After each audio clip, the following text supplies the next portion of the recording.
Oh, hi. Didn't notice you there behind the stock image I'll probably put on the screen over this. Welcome to the show on the internet that has no tangible plot, no tangible anything. I don't even know what tangible means anymore. This is just my thoughts. Me rambling about random things, like how my wrist is in a lot of pain right now because I've been playing them video games. Well, my parents don't want me to. Past my bedtime. No, I don't have a bedtime. I, I, I don't know when I stopped having a bedtime. I, because there was never like the talk that like signified you do not have a bedtime anymore. It's, because like my parents are divorced. I lived with my mom for like I forgot how many years of my life. Under my mom's house, there was always a bedtime. Um, and then when I would like go over to my dad's to visit, the bedtime was a little bit later. It was like 9. I think at my mom's house it was like 8:30, something like that. So I didn't have it as bad as like a lot of kids. Um, but then like I started living with my dad mainly when my mom moved away. Uh, and I think since then it just kind of bedtimes just kind of became not really a big deal. I mean, like I would still go to bed at those times because like it was signified into my brain. Oh god, my throat. Should have gotten some water. Oh well.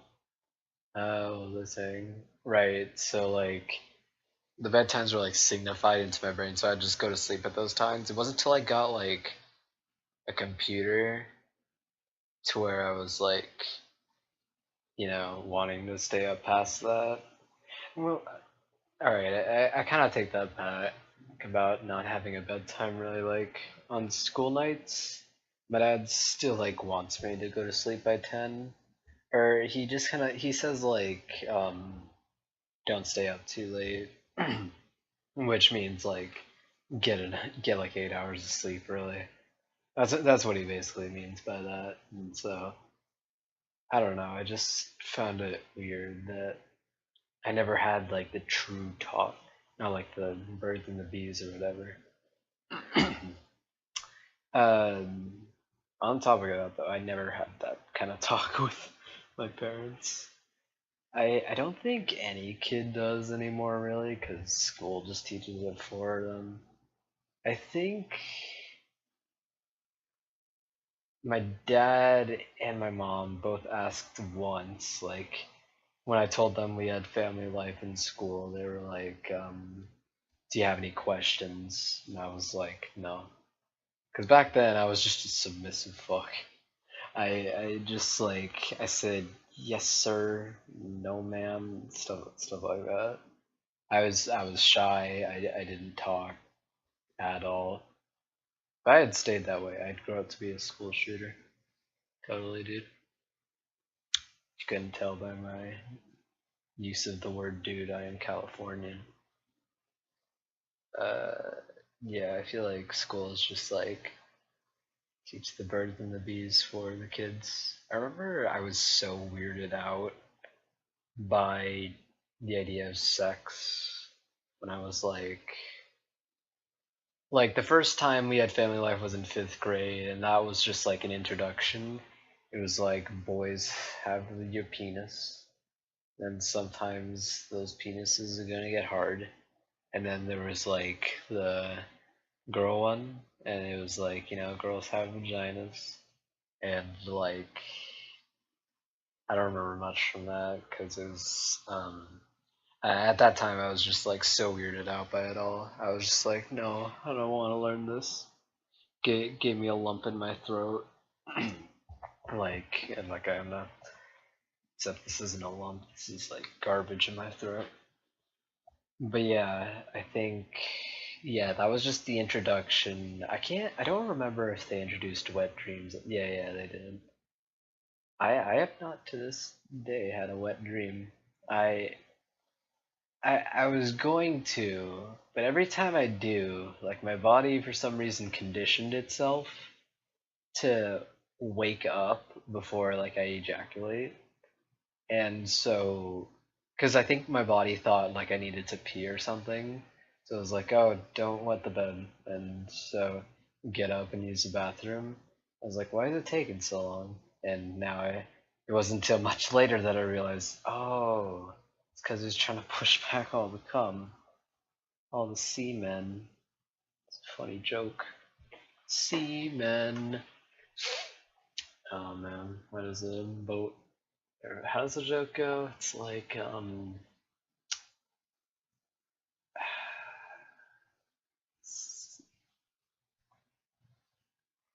trying to think now. It's because it's got a lot of C. I don't know. I don't think it was particularly that good of a joke in the first place. I think like contemporary jokes have stopped being funny to me unless it's like shock value.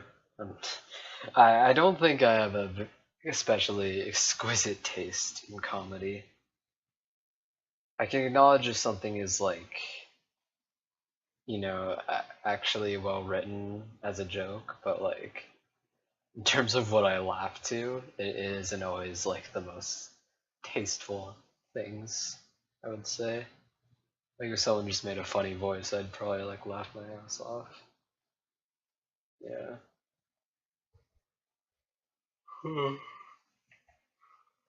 I'm doing this at 1:23 a.m. Hey, 1:23 a.m.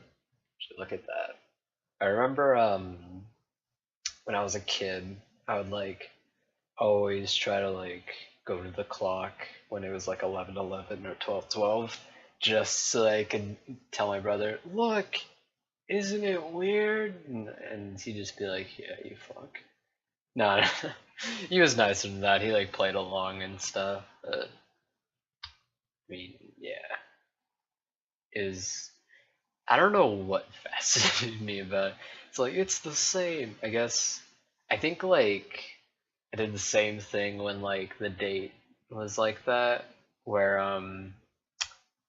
it was cursed by yawning. When it was like 10, 10, 10, 11, 11, 11, 12, 12, 12, like which would have been like December 12th, 2012. I was like, I'm gonna do something special on this because this is the last time we're gonna be able to do this in our millennia. And yeah, no, I didn't do anything special. Probably because I didn't have any friends. I probably just played video games the whole time, actually. Liked RPGs, Paper Mario, Thousand Year Door. Oh, that's a good one. Tried replaying through it again, but like, um, I think like my interest has like, I think my love for RPGs is honestly just watching numbers go up. Like, I don't know what it is in my like primal instincts that likes watching numbers go up, but I do. It's why I love Fire Emblem. It's like watching all those stats go up, and even watching like when I select a unit and like all the units around it are like rank A support.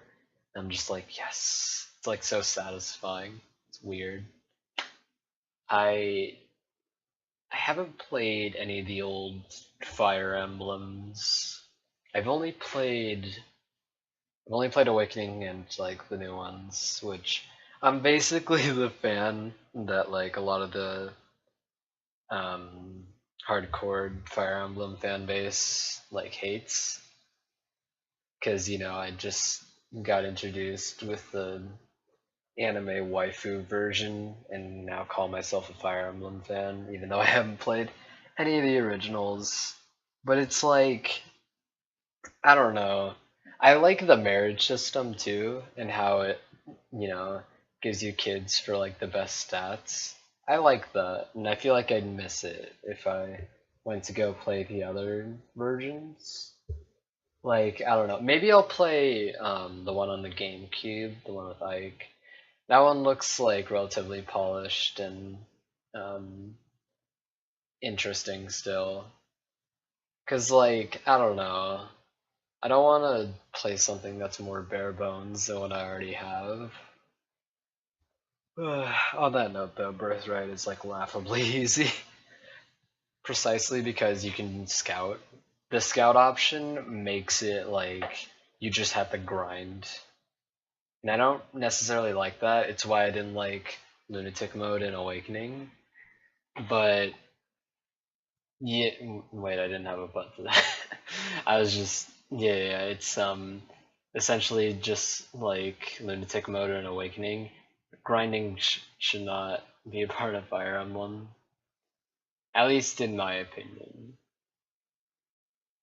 I think that part of the fun is like laying out your XP among your units like equally, or at least to where you get the most optimal units.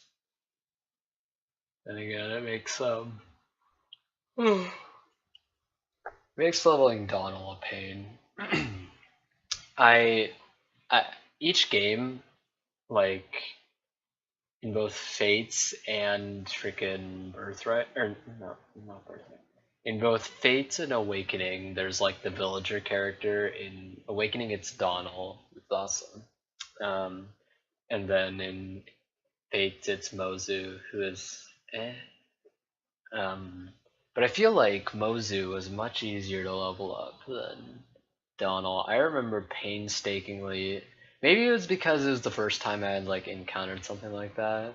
And with Mozu, I knew what I was getting into. I was like, all right, I gotta protect her. I gotta like make sure she's in just the right spot. I gotta make sure this enemy gets to 1 health so that Mozu can kill the enemy at the end, because she can only do like 1 damage to things, and then hopefully like get a little more strength and give her a freaking better spear or whatever. But like with Donald, I remember freaking just hating leveling him up. But I wanted to because I like I said, I like watching numbers go up.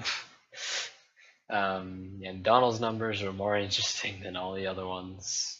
Freaking Donald, I remember I used the Reeking box in chapter.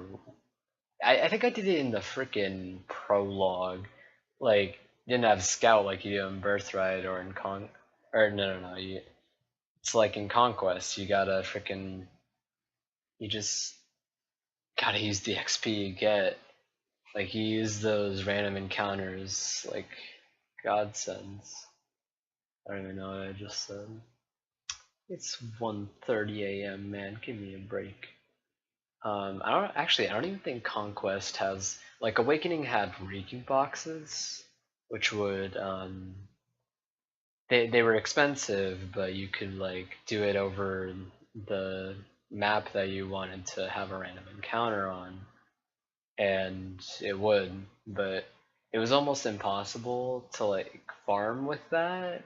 Although there was the DLC maps I hear you can farm with. I didn't get the DLC because I'm a poor boy from a poor family. I have a friend that loves that song. He absolutely loves it. Oh god. I just hear him sing it from now and again. Freaking. Let's see, what are we at? 14 minutes. Maybe we should wrap this up soon. What should the moral of the story be? Moral of the story should be don't let fans kill you in your sleep. Yeah, that sounds good. Alright, I'll see you guys later.